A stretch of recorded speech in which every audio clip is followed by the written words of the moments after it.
Mark Rosewater has come out with I would kind of look at it as an apology to the design that Magic has gone through in 2022. And today we're going to go over every little bit of detail and kind of shed some light on it.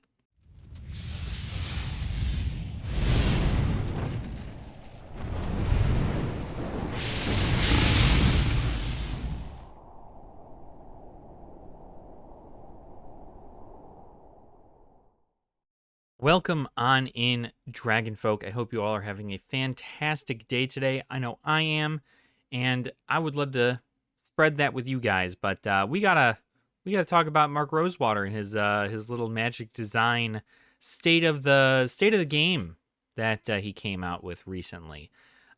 So we're gonna kind of go over a little bit of the highlights. I'm gonna read through a good portion of it. But of course, right, it is a pretty long-winded thing, so hopefully this doesn't take longer than 30 minutes to kind of go over. But before we start, I want to remind everybody that because we had hit over 200 subscribers, we are doing a giveaway on the 15th of August.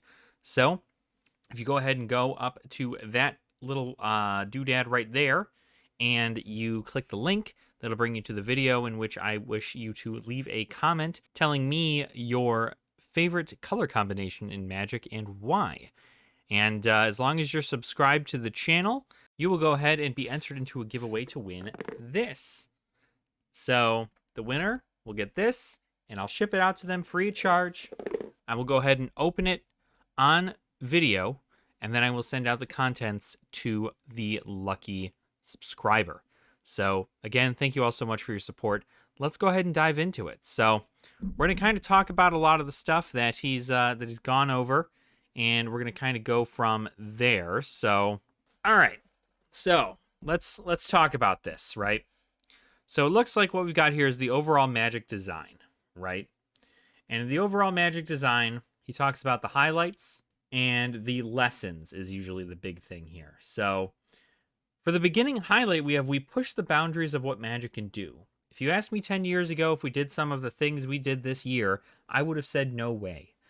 One of the things that excites me most about my job is that it's always changing and never boring. I love that there's endless supply of new challenges to take on. The key, though, is that we have to be smart where and how we do this, but I think R&D is mostly doing it right. I can agree from a design team perspective as to where they're going, right? I'm sure R&D is doing their best. But of course, right, I'm sure corporate is shoveling content down their throat and telling them make a bunch of stuff because we have to make money and you guys are in charge of that. So make it as quickly and as inefficiently as possible. And I would imagine that's what they're going over. We experimented with how to properly readjust the color pie.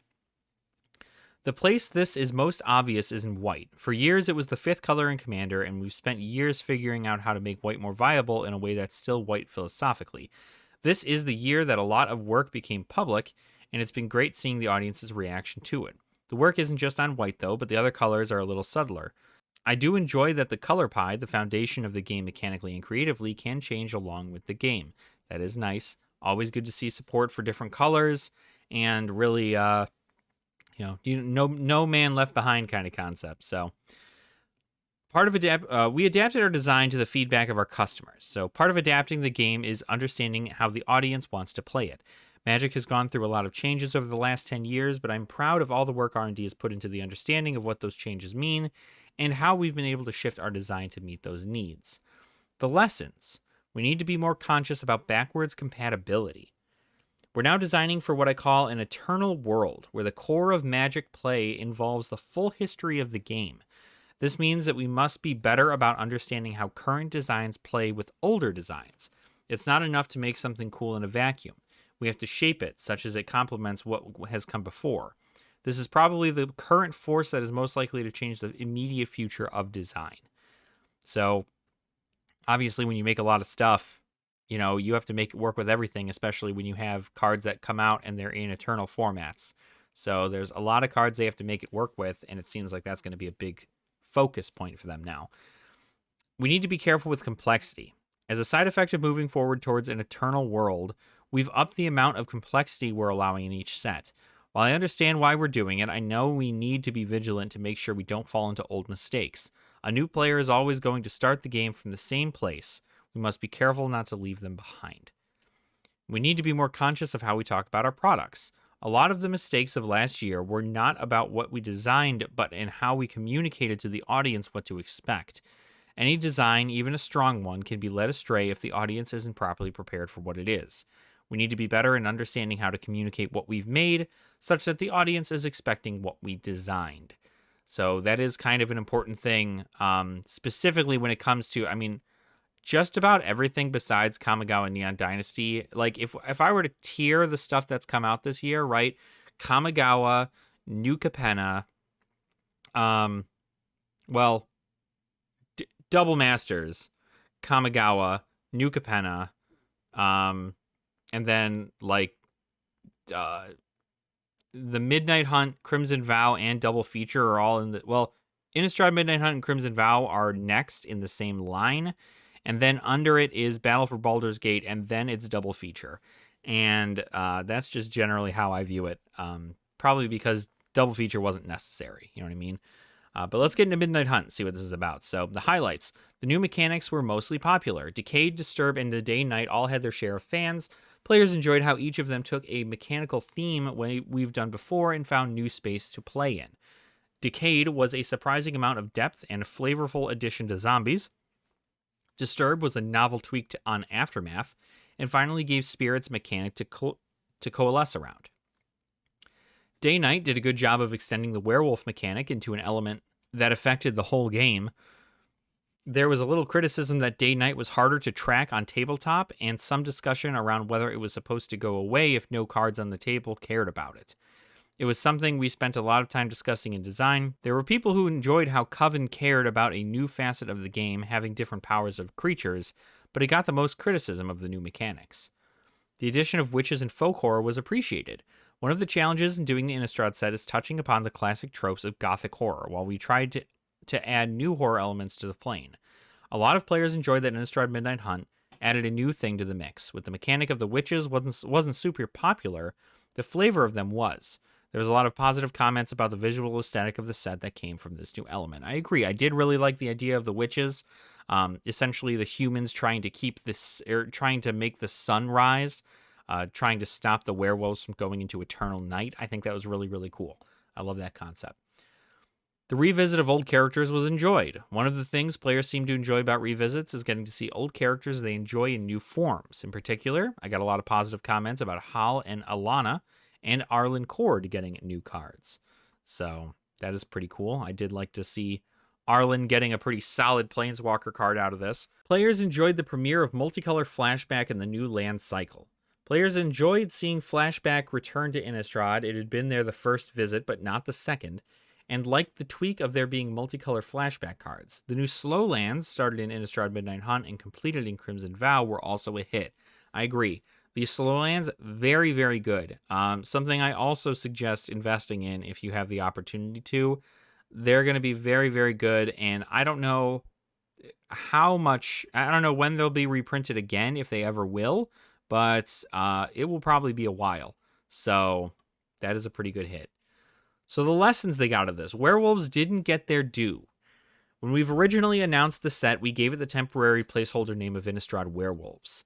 That set the expectation for a more product focused on werewolves that it ended up being. In addition, when compared to the other major creature types, players felt they didn't get to shine nearly as bright. The werewolves numbered fewer than the other focused creature types. They had only one legendary creature, although Tovolar got high marks. It's true, everybody was very happy about Tovolar as the werewolf commander, and none that reflected werewolves now showing up in black. It only got a revamped mechanic rather than something new. The wolves, which are supposed to be the werewolves' allies, didn't get much. The werewolves were the only major creature type not to get an accompanying commander deck, with a few exceptions. They weren't particularly strong, and they were the worst draft archetype, more of this below, not a great showing of a werewolf set. Exactly. I've heard a lot of people say that this was more zombies than werewolves, and people were really upset about that because they were like, we get more zombie support out of here than we do werewolf support, and this is supposed to be a set with werewolves in it. Day-Night wasn't backwards compatible, so Tabletop's Magic focus is broader than it's ever been, with players wanting to play new cards with old cards. The fact that the old werewolves and the new werewolves don't play smoothly together was seen as a big mistake. So that is essentially the case of if you have an old werewolf card, that werewolf, unless it's got Daybound, Nightbound, won't transform, right? You do have cards like Daybreak Ranger, which is quite literally the card that I always reference when talking about that the day-night cycle had existed in Magic the Gathering previously during those cycles, during the last Innistrad visit, I believe. But you do see that it is, usually it's like the Daybound, Nightbound stuff. So like if it turns night, it doesn't turn all werewolves into their Nightbound form. It only turns the ones with Daybound into Nightbound. So it is definitely a little bit meh. The colors weren't of equal level in limited formats, especially draft. The colors weren't even balanced, with white, blue, and black being stronger than red and green, sadly the main werewolf colors. That led to certain archetypes, especially blue-black zombies, being dominant. Like I said, zombies were getting a huge thing out of this. Double feature was a big miss. Here it is. This isn't quite a design issue and isn't exactly about Innistrad Midnight Hunt, but it was one of the biggest pieces of feedback I got about Innistrad Midnight Hunt. Players believed double feature was unnecessary. They didn't like the black and white aesthetic, felt we missed the audience on what the contents were going to be, and were upset that it wasn't a crafted draft experience rather than just two sets thrown together. So that was another thing. A lot of people about double feature, which I'm sure I'll probably touch on more later, but essentially with double feature, it was literally just cards from Crimson Vow and cards from Midnight Hunt slapped together into one set, and they just ripped all the color from every single one of the cards. And then on top of it, the keywords from Crimson Vow didn't tie in well with the keywords from Midnight Hunt. So it was very difficult for people to kind of like find a good draft to do with double feature, which is why it just ended up being a compilation of the two sets as opposed to like, this is going to be fun to draft later. Innistrad Crimson Vow. So now we're moving on to Crimson Vow here. This was the December-ish, November, December, I believe. Highlights: players appreciated having mechanics overlap between sets. With the absence of blocks and no back-to-back sets in the same plane since War of the Spark, players appreciated that we overlapped some mechanics between Innistrad Midnight Hunt and Crimson Vow. In particular, they liked that the Disturb mechanic evolved between sets. Blood was appreciated mechanically. R&D has been designing more artifact tokens of late, and blood tokens were the latest addition to that trend. The majority opinion seemed to be that blood tokens played well and helped with the deck smoothing. The biggest complaint about blood tokens was about the flavor, which didn't seem like a big old slam dunk as of clues, treasures, and food tokens have been. The Dracula cards were well received. For the first time since the Coriolair Behemoths and the Godzilla cards, we did another overlay of another IP, this time Dracula by Bram Stoker. I got a lot of positive feedback from players who enjoyed the book and felt we did a good job finding appropriate cards for the book's characters and settings. I do really like the Dracula cards. I think I like it better that you can pick up an entire set of them for under $60 in foil. So that is a pretty powerful thing. The wedding theme was fun. As with any feedback, the audience doesn't always agree. Some players adored the wedding theme of the set and loved the numerous top-down cards it allowed. They also liked the general look of the set that helped give it a distinct identity separate from the other 6 expansions set on Innistrad. It was very cool to have it have its own flavor. I think the coolest thing to come out of Crimson Vow was the bundle boxes. The bundle boxes, when you open them up, it came with like a wedding invitation, which I thought was really, really cool. It was a good flavor. As far as flavor goes, the bundle had a lot of really cool stuff in it. I really did enjoy that. But unfortunately, right, you're going to learn what happened with this, right? It didn't feel like a horror setting, right? Obviously, you're in a wedding, and so it felt more like you were attending a ball than you were attending, a massacre, right? But others felt the wedding took over the set and distracted from the gothic horror feel that they associated the plane with. The tone was more celebratory than scary, and many fans of the plane of Innistrad said it didn't feel like the Innistrad they had fallen in love with. Training, Cleave, and Exploit were more miss than hit. Both Training and Cleave didn't feel particularly suited to the overall flavor of the set. There also weren't a lot of training cards that were actually like good, so you missed out on a lot of that. Training was seen as being kind of dull. Cleave was hard to process. Exploit sadly reminded players that the decayed mechanic that they'd enjoyed in Innistrad Midnight Hunt didn't return. It wasn't that any of these mechanics played poorly, they just didn't seem to enhance the set for many players. The limited formats were too bomby. There were several rares and mythics that weren't strong enough to see competitive play, but had a large enough impact on limited that they led to too many games being lost to the opponent drawing a particular card. Now that is a bad limited thing to do, right? Obviously not good. The vampires needed to be better. Vampires didn't have the quantity problem where werewolves had in Innistrad Midnight Hunt, but they did have a quality problem. The vampires were overall on the weak side and didn't give the players as much to build around in constructed formats, especially Commander, as vampire fans had hoped. The two biggest complaints were a lot of dissatisfaction with Odric, as he was a popular character with a mostly unplayable card and the absence of a 3-color legendary vampire. So that is unfortunate. All right. We'll move on to Kamigaonian Dynasty. I liked the flavor of Crimson Vow. I thought it was really, really cool. But of course, again, same concept. A lot of the cards just were not like amazing, right? It wasn't like again, the land cycle is a huge thing in Innistrad Midnight Hunt and in Crimson Vow, and that's kind of where it shines.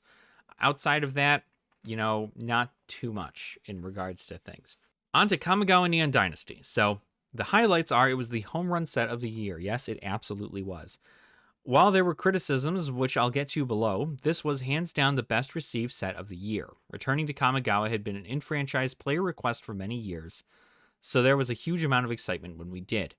Players enjoyed the core conflict of tradition versus modernity. However you say that. The set had to balance two different facets of the same design, the desire to tap into Japanese themes the first visit to Kamigawa hadn't, while feeling like the plane players had fallen in love with. The solution to this problem was to have two different facets of the plane reflect each desire, and then make the relationship between those two sides the core conflict of the plane. Both sides of the conflict got rave reviews, with some players loving the nod to Japanese pop culture, and others loving the more traditional elements. The throwback references were adored. The set made a lot of references to the original Kamigawa block. It was eaten up by the fans who had been wanting long to return. It was clear that all of us making the set had as much reverence for the plane as its biggest fans. It was a super fun draft set. Players enjoyed all the archetypes woven into the design, from ninjas and mechs to shrine and harmony theme, that allowed players to play a little bit of everything. There was a lot to explore, and players loved how each draft let you venture down a new path. The mechanics seemed much beloved. The players seemed to love almost everything: reconfigure, saga creatures, the batching of samurai and warriors, the batching of ninjas and rogues, the return of ninjutsu. They even enjoyed channel returning. Players liked that we revisited some mechanical themes while finding new mechanics that hit on similar themes, but better executed than the original visit. Most of the players liked the execution of Cyberpunk. Magic's roots are in high fantasy, but as I said above, R&D is testing the waters and what a premier Magic plane is capable of. Kamigaonian Dynasty pushed some boundaries and ended up with a lot of fans who believed it felt like a natural extension. This isn't to say that there weren't those who felt pushed too far, but they seemed like a small minority. There was much love for a lot of the Japanese versions of cards. In particular, the basic lands and the cards done by the famous Japanese artists were the most called out. That's right. All the Japanese artists that worked on any of like the anime-looking arts. Of course, those Okio lands, amazing. We do also have Wandering Emperor. Like, that card is crazy expensive in its showcase art, so that's very, very cool. The lessons they learned. Players were sad we were on Kamigawa for only one set. I agree. There hasn't been a lot of discussion online about how long Magic should have been staying on planes. There isn't much consensus, but most seem to agree that they would have liked to stay on Kamigawa to get a second set. The set didn't bring back elements certain players wanted. The challenge of revisiting a plane is fitting in all the things that fans of the plane want. Kamigaonian Dynasty had the extra challenge that we were adding a significant number of new things, which meant that there were things left out that the players were sad to see missing. For example, I got a lot of feedback from players who wanted to see spirits play a role mechanically, as they had in the original block. This included seeing more Kami in the set. Others wanted the subtype Arcane to return. Still, others were sad Splice didn't come back. Players enjoyed what was in the set, but a lot of players would have liked to see their personal favorite thing show up. Well, we can't have everything, right? That's the whole thing. You can't have everything, and I quite like the idea of how it went, even though I wasn't personally there to experience Kamigawa back in the day. I thought it was executed well.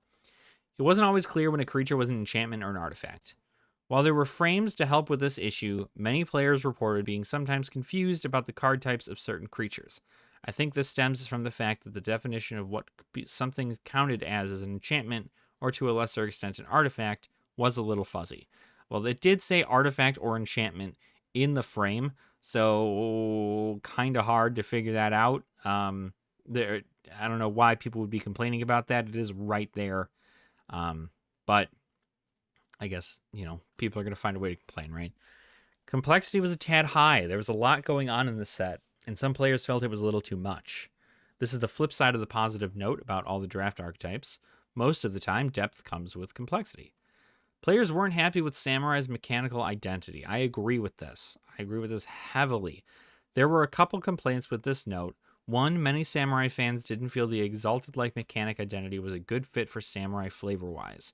Two, it didn't synergize well with all the old Samurai, which was a feel-bad. The one positive comment is that they did like the batching of Samurai with Warriors because it provided more options for Samurai deck builds. That is nice. They did. A lot of that stuff is whenever a Samurai or Warrior attacks alone, they get those abilities, right? So you're able to kind of mix and match, but I think people are expecting to get a raw, just Samurai, like Commander deck, or just Samurai tribal thing going on, and this set wouldn't have provided it. A lot of stuff just didn't work out too well as well as that goes. All right, we're kind of coming up in the end here, so hopefully we'll get past this here and my voice won't go out. So down to Streets of New Capenna. So the highlights are, players were excited to see the return of a 3-color set, of course. Lair of Behemoths, Ikoria had a small 3-color theme, but Magic hasn't had a fully dedicated 3-color theme since Khans of Tarkir back in 2014, and not an ally color one since Shards of Alara back in 2008. The popularity of the Commander format has increased the desire for more 3-color cards, so players were excited to see Streets of New Capenna have so many new ones to explore. The family mechanics were mostly well-liked. The most popular faction mechanic was shield counters, followed by Blitz. Connive and Casualty also had a bunch of fans. Players were also happy to see Creature Fall finally getting an actual name, with Alliance. Right, that's what that one is. Every time a creature enters the battlefield, an effect happens, so they were very cool. I do like the shield counters. Casualty has a fun little ability, too, for, like, sack decks. So I could see the use for that, too. There were a lot of cool individual designs. A common response I heard about the set was that there was a handful of cards that really spoke to them, although what those cards were varied from player to player. Fans enjoyed the look and feel of the plane. Streets of New Capenna, like Kamigaonian Dynasty before it, stretched the boundaries of what a Magic plane could look like. The audience liked the visual aesthetic of the plane and enjoyed seeing the game trying something new. In particular, the large number of animal people was a huge hit. The furries liked the set. Good stuff. The lessons they learned. The plane was a little one note, and the factions weren't distinct enough. The critics of the plane felt it was a little too much about crime. Where was the law enforcement? Does crime mean anything if it's done in violation of something? Also, they felt the 5 families were a bit too similar to one another. Yeah, they didn't really dive too much into the families themselves. The Maestros and like the Cabaretti were pretty much the only ones that were really talked about in the stories. Everything else was kind of like hit or miss, right? There were issues with draft. There were some monocolor commons that were too strong, which led to a set getting a bit aggressive, making 2-color decks more viable than 3 colors, which is disappointing in a 3-color set. There were also some issues with color balance and swingy rares. I was also told it was a little too samey draft to draft. So kind of like if you got the same cards, you were going to win. There were creative elements that weren't explained well, leading to some confusion. The best example of this was the Angels. At the story's beginning, we learned that the Angels were driven from the city years ago, so it was surprising when so many Angels showed up in the set. That was because the end of the story led to the Angels coming back, but not enough players were aware of that, so the set seemed to be contradicting what they knew of the story. And that is true. If you did read the story, you'd realize that once Giada essentially ascended into her angel form, the angels were broken out of their statues and they were all freed, right? But they really didn't say the angels were freed in the story. It was just like, it was kind of subtly told to you. So that was the thing. And the tricolor land should have been called triomes. This is more of a naming issue than a design one, but I heard it a lot.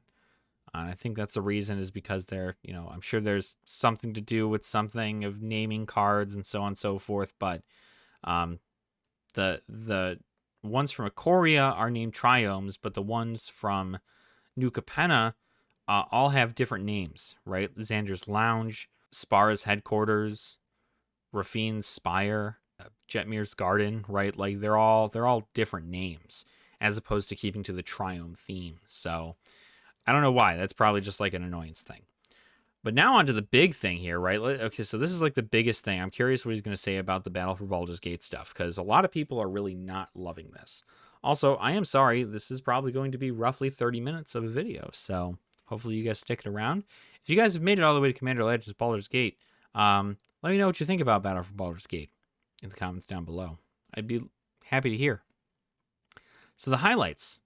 The set had a lot of flavored top-down D&D designs. One of the fun things about doing other IPs is having the ability to capture cool aspects of that IP in Magic card form.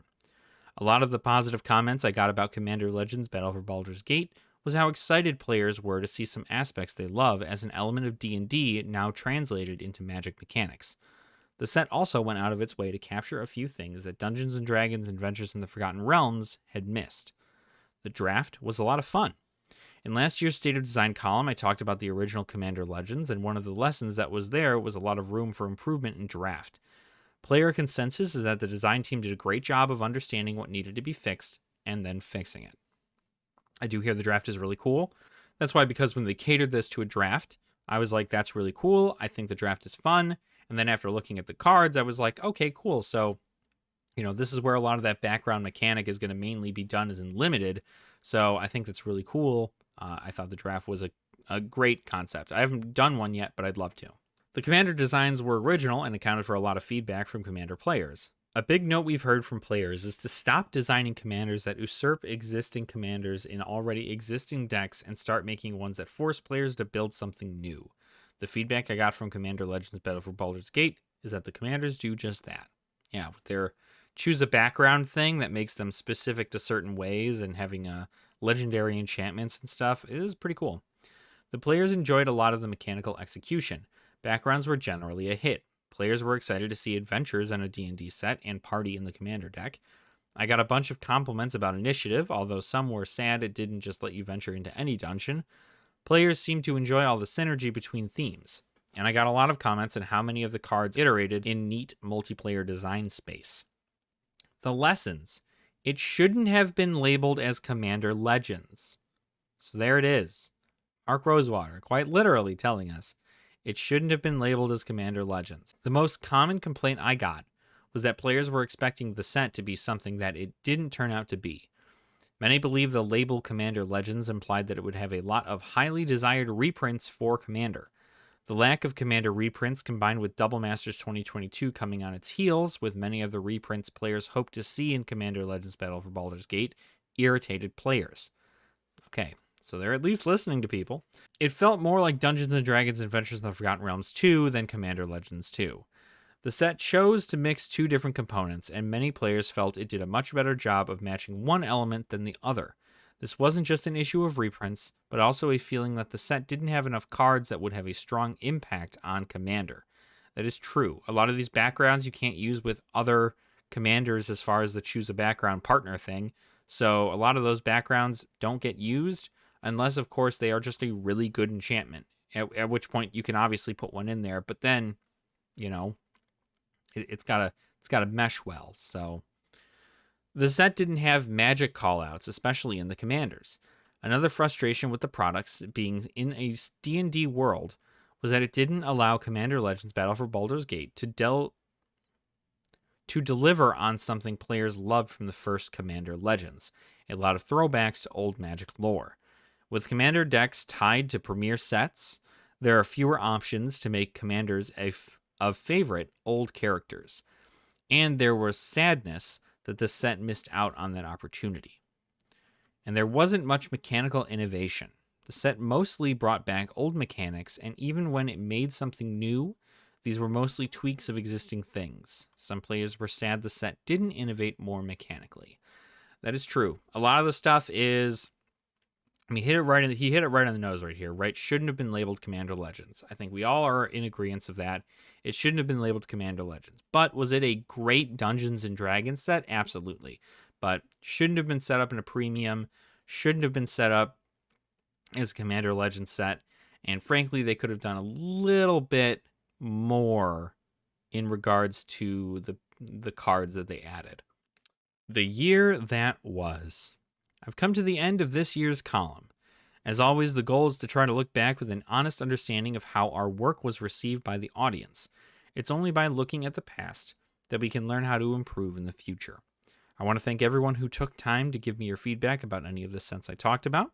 I'm curious to see your feedback on today's column and all my thoughts and sets from over the last year. Email me or contact me through my social media accounts with your thoughts. Oh, he's got a TikTok. That's very interesting. Join me next week when I look back at the original Ravnica design handoff document. Till then, may you have fun with all the stuff we made in the last year. So, that was it. That was the entirety of it. Obviously, it is a very interesting concept to go over because, you know, this kind of transparency is good, right? I'm a fan of this kind of transparency. I like when design teams are like, hey, this is things that people didn't like. Maybe we shouldn't do those things the next time, right? Much like with, you know, when they want to try new IPs, make it its own separate set. Don't try to tell people that it's going to have a bunch of Commander stuff or a bunch of really, really sick reprints. Like, if it's an IP by itself, it's an IP by itself. That's why I like the idea behind the Warhammer Commander decks, right? There's no set that they have to come out with. There's no, you know, distribution other than the fact that they have Commander decks. So, just Commander decks. Send them out to people, right? People can play those decks, and that's how you can go about getting those cards. I like doing that kind of stuff.